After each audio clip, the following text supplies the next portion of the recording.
Hello students, good morning to all. मैं Manoj Mishra, assistant professor RKG educational college Lucknow.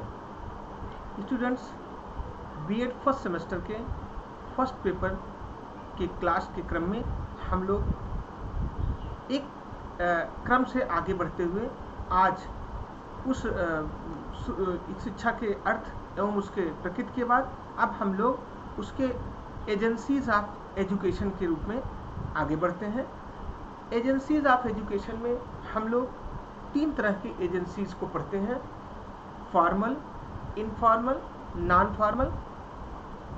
इन तीन प्रकार की एजेंसीज में को हम लोग औपचारिक, अनौपचारिक और निरौपचारिक के नाम से जानते हैं। हम लोग अपने सिलेबस में ये देखेंगे कि इन तीनों एजेंसीज के एक एक उनके उदाहरण विस्तार से चर्चा के रूप में आए हैं। तो हम लोग शिक्षा के इन तीनों अभिकरणों को एक क्रम से देखेंगे और उसका एक उदाहरण आपके सिलेबस में है। जैसे फॉर्मल एजेंसी के क्रम में विद्यालय आपके सिलेबस में है, जिसका नेक्स्ट टॉपिक में हम लोग पठन पाठन करेंगे। इनफॉर्मल एजेंसी के रूप में आज हम लोग role of home in education के बारे में पढ़ेंगे। इसी तरह नॉन फॉर्मल एजुकेशन के रूप में हम लोगों को सोसाइटी और मास मीडिया का ज्ञान प्राप्त करेंगे। इस क्रम में हम लोग अपने सिलेबस को एक एक करके आगे बढ़ाते हैं। तो आज हम लोग role of home in education अर्थात शिक्षा में परिवार का या घर का क्या योगदान होता है उसे हम लोग देखेंगे, सीखेंगे। तो आइए हम लोग इस तरह एजुकेशन के इन तीनों प्रारूपों को अगर एक साथ देखें तो हम लोग इसमें जान सकते हैं कि इनफॉर्मल एजेंसी, फॉर्मल एजेंसी और नॉन फॉर्मल एजेंसी के कई उसके उदाहरण हैं, जिन क्षेत्रों से विभिन्न तरह के शिक्षा को प्रत्यक्ष अप्रत्यक्ष रूप से विद्यार्थी ग्रहण करता है या व्यक्ति प्राप्त करता है। इस क्रम में हम लोग अगर आगे बढ़ें तो इनफॉर्मल एजेंसी के रूप में family, press, radio, cinema, churches, playground, library, इस तरह के अप्रत्यक्ष साधन कह लीजिए कि जो हम एक सहयोगी कॉलम के रूप में पठन पाठन में उपयोग में लाते हैं, उनके द्वारा विद्यार्थी को, उनके द्वारा व्यक्ति को सीख मिलती जाती है और वही सीख, वही लर्निंग उसके लिए शिक्षा का काम करती है। तो हम कह सकते हैं इनफॉर्मल एजेंसी के ये उदाहरण हैं।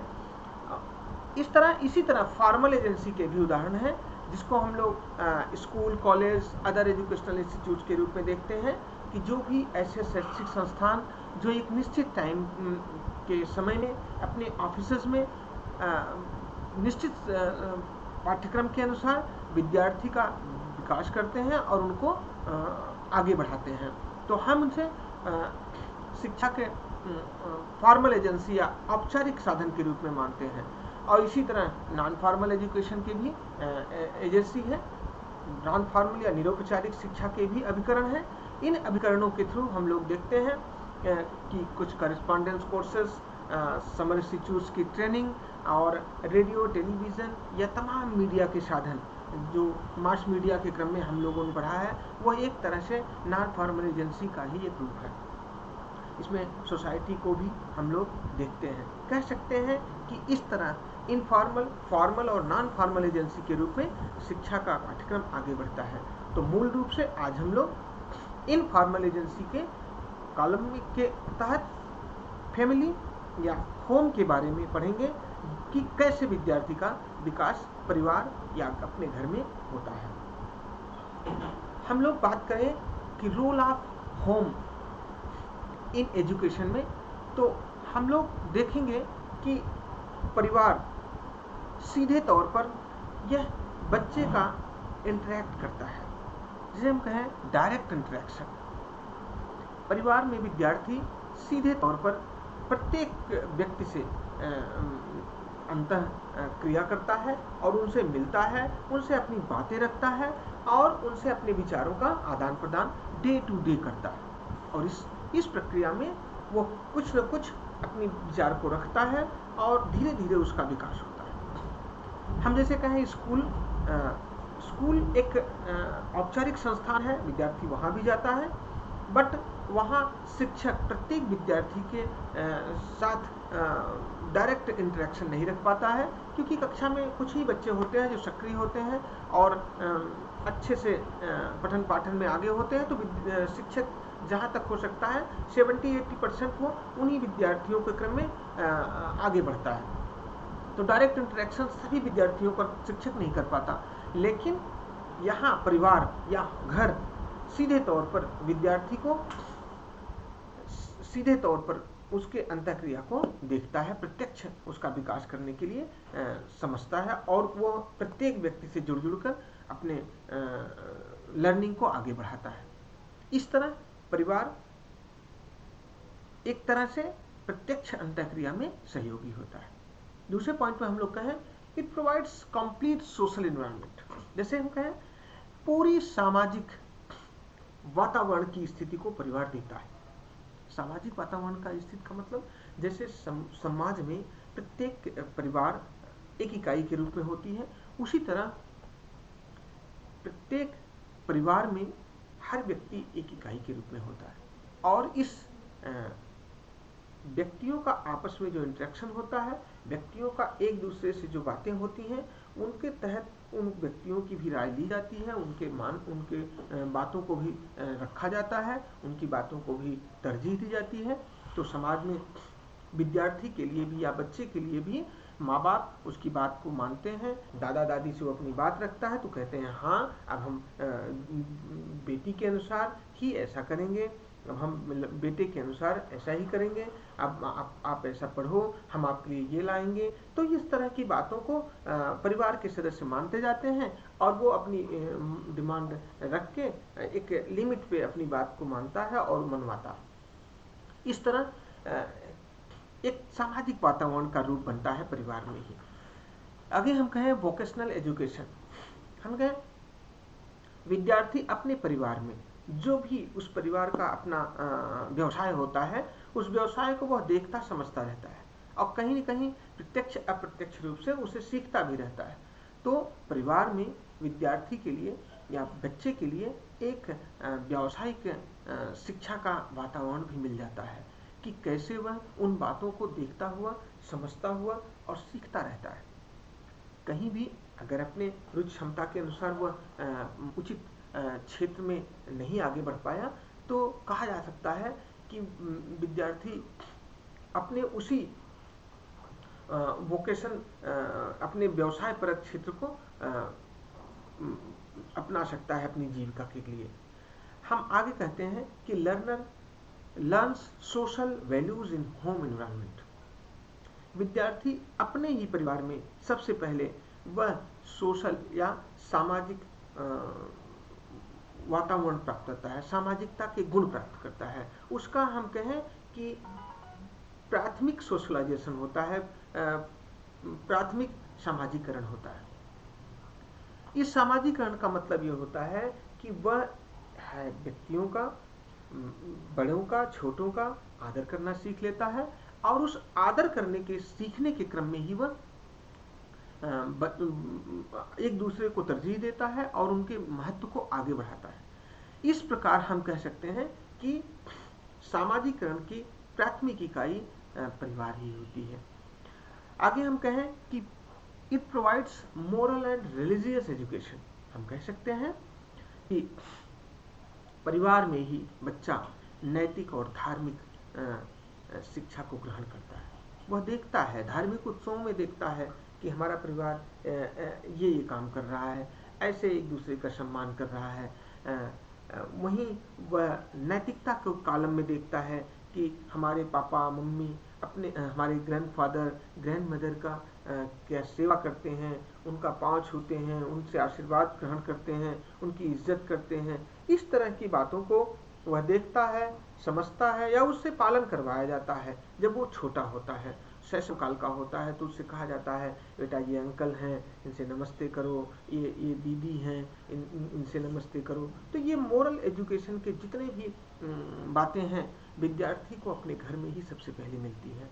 इसी क्रम में हम लोग आगे बढ़ें तो घर परिवार में ही विद्यार्थी it learns primary education of democracy and citizenship through the participation of house hold activities. वह परिवार के उन प्रक्रियाओं में ही शामिल होकर, उन उत्सवों में शामिल होकर, जैसे सामाजिक उत्सव हुए, चाहे राष्ट्रीय उत्सव हुए, चाहे धार्मिक उत्सव हुए, इन सभी उत्सवों में शामिल होकर वह धीरे धीरे कैसे प्रजातंत्र के में रहा जाता है, कैसे एक डेमोक्रेसी को अपनाया जाता है, कैसे उसमें एक दूसरे की इज्जत दी जाती है, कैसे एक दूसरे को सहयोग प्रदान किया जाता है, इन बातों को वो प्रत्यक्ष रूप से भी अप्रत्यक्ष रूप से भी सीखता जाता है और उसके इस सीखने की प्रक्रिया में ही उसे ज्ञान प्राप्त हो जाता है और इस प्रकार वह धीरे धीरे सिटीजनशिप का विकास उसके अंदर होता है, कुशल नागरिकता का विकास होता है। हम कह सकते हैं वह योग्य नागरिक बन के निकलता है, वह एक अपने समाज के लिए, अपने देश के लिए उत्तम व्यक्ति बन पाता है। लेकिन इसकी शुरुआत परिवार में ही होती है।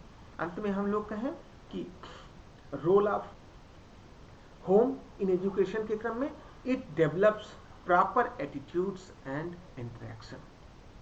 हम कह सकते हैं कि परिवार में ही बच्चे को उचित ढंग से व्यवहार करने का, उसकी मनोवृत्ति का, उसके व्यवहारिक लक्षणों का और समाज में अपने आप को समंजित करने का गुण प्राप्त हो जाता है। जैसे वह अपने भाइयों में, अपनी बहनों के बीच अपने अधिकार के लिए लड़ता झगड़ता भी है, लेकिन हाँ एक दूसरे की इज्जत भी करता है और वह हरदम लड़ाई झगड़ा ही न करके एक दूसरे की इज्जत करता है, एक दूसरे की सहयोग भी करता है और उस सहयोग देने की प्रक्रिया के क्रम में वह हम कह सकते हैं कि वह बच्चे को वह आपस में एक डेवलपमेंट का माहौल बना लेता है और धीरे धीरे वह एक दूसरे की इज्जत करके प्रेम से एक दूसरे के साथ खेलता भी।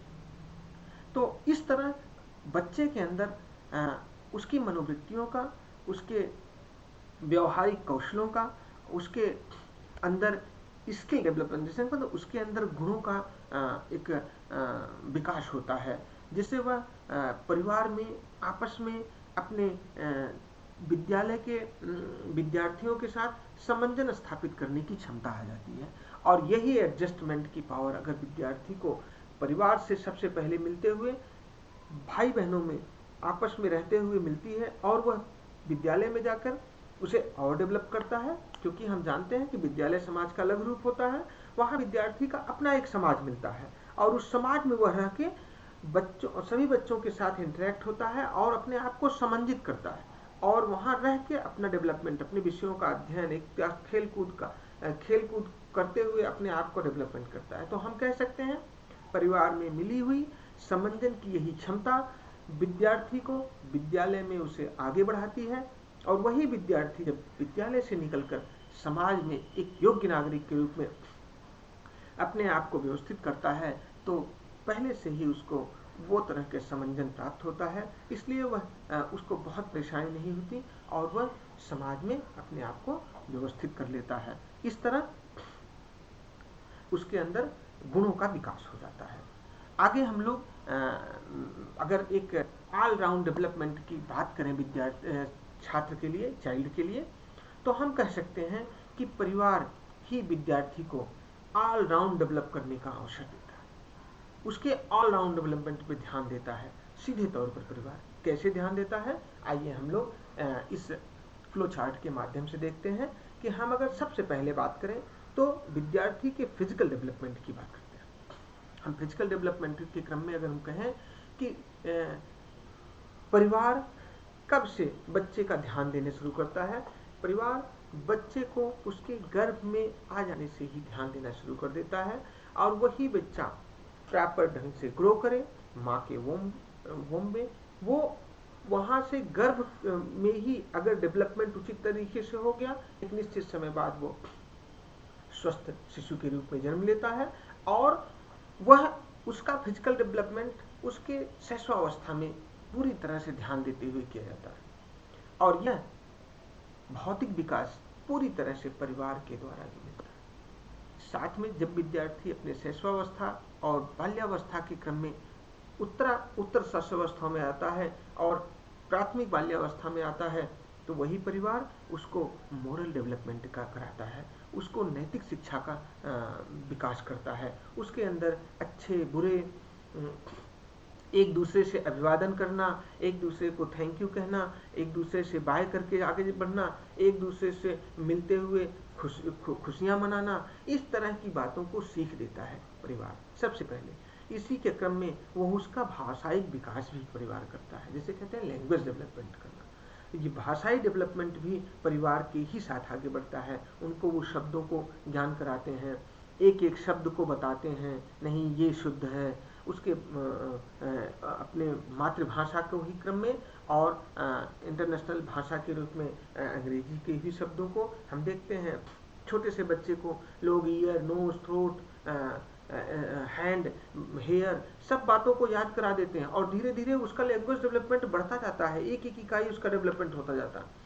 इस तरह परिवार लैंग्वेज या भाषाई विकास में भी सहयोग करता है। इसी क्रम में इंटेलेक्चुअल डेवलपमेंट की बात आती है तो कहीं ना कहीं हम देखते हैं कि उसके बौद्धिक विकास में भी परिवार सीधे तौर पर सहयोग करता है, उसकी बुद्धि को भी डे टू डे आगे बढ़ाता है, अग्रगामी बनाता है परिवार ही, उसको सोच डेवलप करता है, उनको एक एक बातें सिखाता है, उनको कहानियों के माध्यम से, उनको कथाओं के माध्यम से, नानी दादी ये सब सुनाती जाती हैं, इनका धीरे धीरे उनका बौद्धिक विकास होता जाता है। इसी के क्रम में इमोशनल डेवलपमेंट की भी बात आती है, जैसे हम कहें कि से भावात्मक विकास।